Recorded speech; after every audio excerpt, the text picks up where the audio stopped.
Hello everyone and welcome back to the exact same night as the previous video because I'm filming them both at the same time. Kinshu is still here, in case you're wondering. She's still here. So tonight's video was a request by one of my loyal viewers, one of my only viewers, but she's loyal, so that's great. If you stick around, you can just tell me to do stuff and I'll probably do it. She wanted a list of characters in books that I relate to personally, and I decided to do a top 5 list because I like to put things in order. It's only a top 5 list and not a top 10 because I actually, looking back through the books that I have read or that I can remember that I read, while I love a lot of characters, actually relating to the characters myself wasn't something that happened all that often. I would like them, but I wouldn't see myself in them. So we only have 5. Coming in at number 5 is Kath from Fangirl.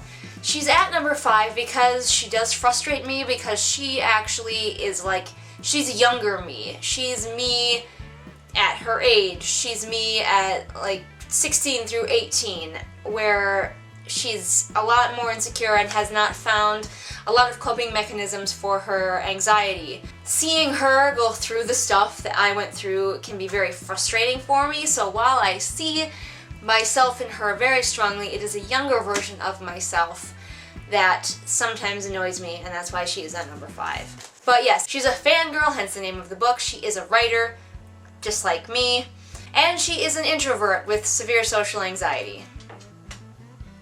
Right here. Number 4 is Simmering from the Dealing with Dragons series. I relate to the part of Simmering that gives no fucks, that deals with whatever life throws at her, and she is her own woman. Simmering is a princess, but she's not your typical princess, and when she gets kidnapped by dragons, she befriends the dragons, essentially becomes the dragon's housekeeper / assistant, and when princes keep coming to rescue her, she keeps sending them on their way because she doesn't want to be rescued. She has a happy life with dragons, and there are evil wizards and awesome witches. It's a great series of books and they're very funny. Simmering, it has a very sharp wit, which is another reason that I relate to her. She's always got a snappy comeback. Sassy, bossy ladies. I have a sassy, bossy side that my good friends know of, and yeah, that's why Simmering, she speaks to me. Coming in at number 3 is Melinda from Speak. Melinda, again, is a little bit of my younger self. Now, if you've read Speak, you kind of know I don't want to give away spoilers because it is a really amazing book and one of my favorite books of all time.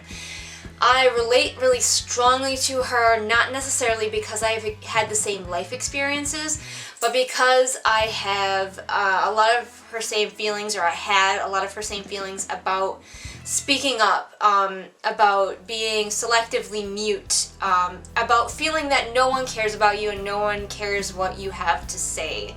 So why speak at all? And I've kind of grown past that, but I definitely related strongly to that when I was younger, and part of me still does really relate to her and her story.